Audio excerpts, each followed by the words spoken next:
राम राम जी, वंदे मातरम। हम अपने घर के आसपास, गली मोहल्ले में, गांव में बहुत सारे अपन ऐसे व्यक्तियों से परिचित होते हैं या उनको देखते हैं कि उनकी जो बुद्धि होती है, उनका जो मानसिक विकास होता है वो औरों से बहुत ज़्यादा कम होता है।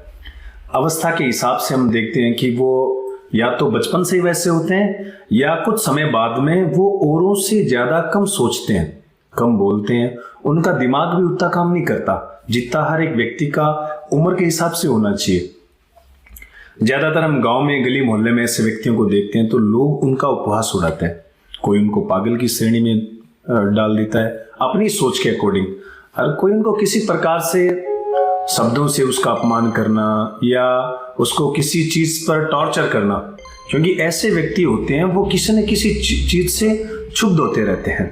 वो किसी का बुरा भला नहीं करते, वो अपने रास्ते से जाते हैं, रास्ते से आते हैं। उनका अलग अलग स्वभाव होता है। कोई जैसे पत्थरों से खेलता रहता है, कोई कागज वगैरह है वो अपने जेबों में इकट्ठा करता रहता है, कोई किसी दीवार पे कुछ लिखता रहता है, कोई अपने हाथों से ऐसे कुछ करता रहता है, बालों को सहलाता रहता है।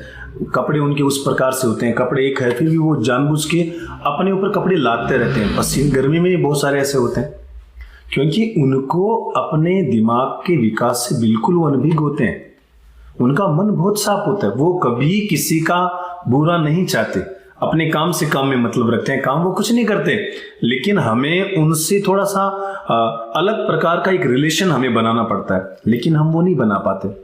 कई बार मैं जिस गांव में रहता हूँ, बिदासर में, मैं भी यहाँ से एक दो व्यक्तियों से परिचित हूँ। हमारे गांव में भी हैं, सब जगह मिल जाते हैं, गली मोहल्ले में, गांव में, राज्य में। देखें आप जहाँ भी रहते हैं आपको ऐसे व्यक्ति परिचित होंगे। अब वो क्या करते हैं कि एक है सोनी से हैं, वो सोनी जाति से हैं, उनको सब डॉक्टर साहब कहते हैं। अब वो जहाँ भी उनको कुछ डॉक्यूमेंट मिलते हैं, कुछ कागज मिलते हैं, तो वो अपने जेब में इकट्ठे करते रहते हैं। अपनी ये साइड का जेब, ये साइड का जेब, ऊपर का जेब, पूरा डॉक्यूमेंट एकदम भरा रहता है उनके कागजों से। प्लास्टिक की थैलियाँ, महीने महीने तक वो नहीं नहाते, उनकी दाढ़ी वगैरह सब लदी रहती है क्योंकि उनका स्वभाव ऐसा है। वो बचपन, कुछ मैं क्या बता रहा हूँ, देखो कुछ व्यक्ति ऐसे होते हैं जो बचपन से उनकी बुद्धि वैसी होती है, और कुछ ऐसे होते हैं जो कुछ समय के बाद में, अवस्था आने के बाद में भी वो एक छोटे बच्चे के हिसाब से उनका व्यवहार रहता है।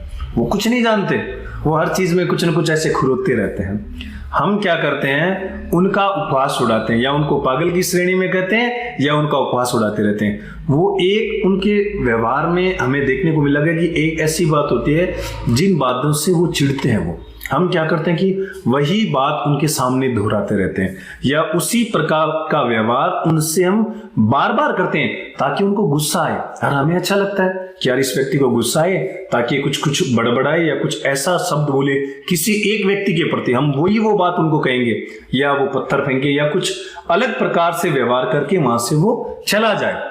हमें ऐसा अच्छा लगता है। ये हमारी मंदबुद्धि है, उसकी मंदबुद्धि नहीं है, हमें अच्छा लगता है। वही व्यवहार देख के गली मोहल्ले के जो शरारती बच्चे होते हैं वो उनको छेड़ते रहते हैं, टॉर्चर करते रहते हैं, कई तो उनको पत्थर भी मारते हैं। बेचारे वो एक स्थान से दूसरे स्थान पर भागते रहते हैं। पता नहीं वो किसी एंगल से हमें भोजन मांगने के लिए या पानी के लिए कुछ मन की बात कहना चाहते हैं, लेकिन हम वो समझ नहीं पाते। आपसे निवेदन है, ऐसे व्यक्तियों का बिल्कुल भी उपहास मत उड़ाइए। भगवान ने सबको समान रूप से जीवन दिया है। ठीक है, उनकी बुद्धि वैसी है, उनके माता पिता बड़े चिंतित रहते हैं उनको देख के। छोटे होते हैं तब तो वो चिंतित रहते हैं, बड़े उनके बाद में हो सकता है उनके माता पिता ना, तो उनका कोई नहीं होता दुनिया में, लेकिन भगवान सबका होता है। आपको ऐसे व्यक्ति जहां भी मिले, जिस भी अवस्था में मिले, अरे हम किसी का भला नहीं कर सकते लेकिन बुरा क्यों करें। हो सकता है वो आपके पास में अपनी मन की कोई बात कहें, पानी पीने के लिए, भोजन करने के लिए, वस्त्र मांगने के लिए। कोई आपकी एक छोटी सी स्माइल, आपकी एक छोटी सी मुस्कान किसी का जीवन बदल सकती है। उनको बहुत अच्छा लगता है, लेकिन हम हमेशा उनका उपहास उड़ाते रहते हैं। उनको मन में बड़ी पीड़ा होती है, मन में बड़ा दुख होता है। उनको सोचने की, समझने की, हर चीज जानने की उनको भी लालसा होती है। हर तरीके से वो संपन्न होते हैं, लेकिन शब्दों के द्वारा, अपने व्यवहार के द्वारा वो बात वो कह नहीं पाते जिसको हम समझ नहीं पाते हैं। वो ऐसे व्यक्तियों की सबसे खासियत क्या होती है, वो किसी का भला करे या न करे, लेकिन वो बुरा संसार में किसी का नहीं करते। उनके मन के अंदर पाप, क्रोध, भय, किसी के प्रति लालच, द्वेषता की भावना, किसी का बुरा करना, ऐसा उनके मन में बिल्कुल नहीं होता। वो मन से बड़े निर्मल होते हैं, वो साधु होते हैं, एकदम साधु। चलते फिरते अगर हमें साधु देखना है तो ऐसे व्यक्तियों के व्यक्तित्व में साधुता होती है, क्योंकि वो हमेशा जग का भला सोचते हैं, कभी किसी का बुरा नहीं सोचते। वो जो कभी किसी का बुरा नहीं सोचता वो सबसे अच्छा होता है, सबका भला करने वाला होता है। जब भी ऐसे व्यक्ति मिले तो उनका उपवास बिल्कुल न उड़ाएं। बास में, मोहल्ले में जब बच्चे उनको हुटिंग करते दिखे, छेड़ते दिखे, तो हमारा कर्तव्य है कि बच्चों को भी हम कहें भाई नहीं, इनका उपवास मत उड़ाओ। वो फटे पुराने कपड़े, लंबे लंबे बाल, इधर से उधर, वो पागलपन जैसे शिकार के होते हैं, लेकिन मन से अच्छे होते हैं। वो कभी गुस्सा करते रहते हैं, कभी स्माइल देते रहते हैं, कभी मुस्कुराते रहते हैं। जब कभी उनको गली में इधर उधर हमें देखें, हमारा कर्तव्य बनता है आप उनको पानी की, भोजन की व्यवस्था का पूछिए या उनको दीजिए। वो कभी आपको मना नहीं करेंगे, कभी आप पे गुस्सा नहीं करेंगे। वो हमारा काम है उनको प्रसन्नता से राम राम करना अगर मिल गई, अन्यथा कोई वस्तु दीजिए, उनको भोजन की खाने के लिए दीजिए, पूछिए। हमारे से हो सकता है तो पूछिए, नहीं हो सकता है तो उनका उपवास मत कीजिए। बच्चे भी अगर ऐसा करें तो बच्चों को डांटिए कि नहीं भाई ये सम्मानीय व्यक्ति हैं, इनके साथ ऐसा व्यवहार मत कीजिए। वो बड़े निर्मल होते हैं और ऐसे व्यक्ति दुनिया बदलने की ताकत रखते हैं। और मैं विश्वास के साथ कहता हूं, रामचित मानस में ऐसा ये विभाग लिखा हुआ इस बारे में, ऐसे व्यक्तियों के आशीर्वाद से आपका जीवन तक बदल जाता है। क्यों? क्योंकि उनका मन निर्मल होता है। उन्हें कभी पाप, कपट, झूठ कभी जिंदगी में देखा ही नहीं कभी समझा।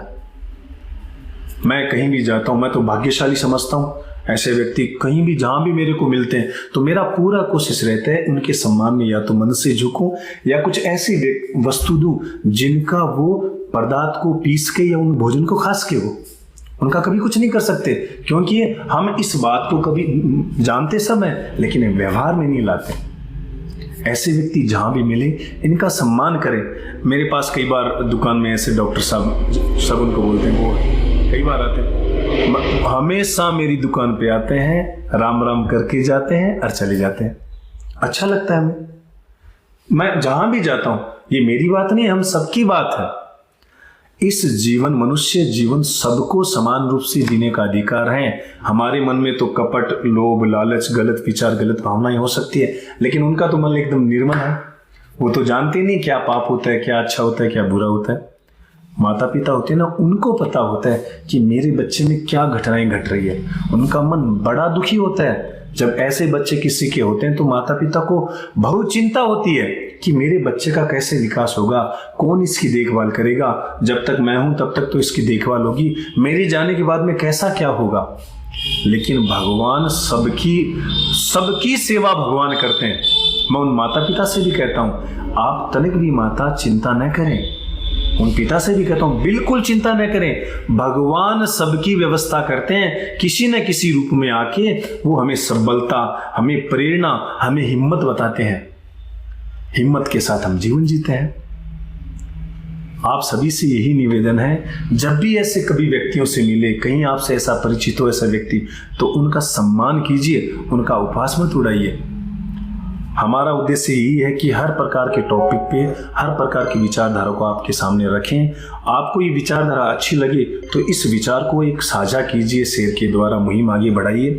और आपको लगे कि नहीं इससे अच्छा भी कुछ विचार है, आपको ऐसे लगे तो कमेंट के माध्यम से हमें बताइए, ताकि किसी का अच्छा हो सके। जय हिंद, जय भारत।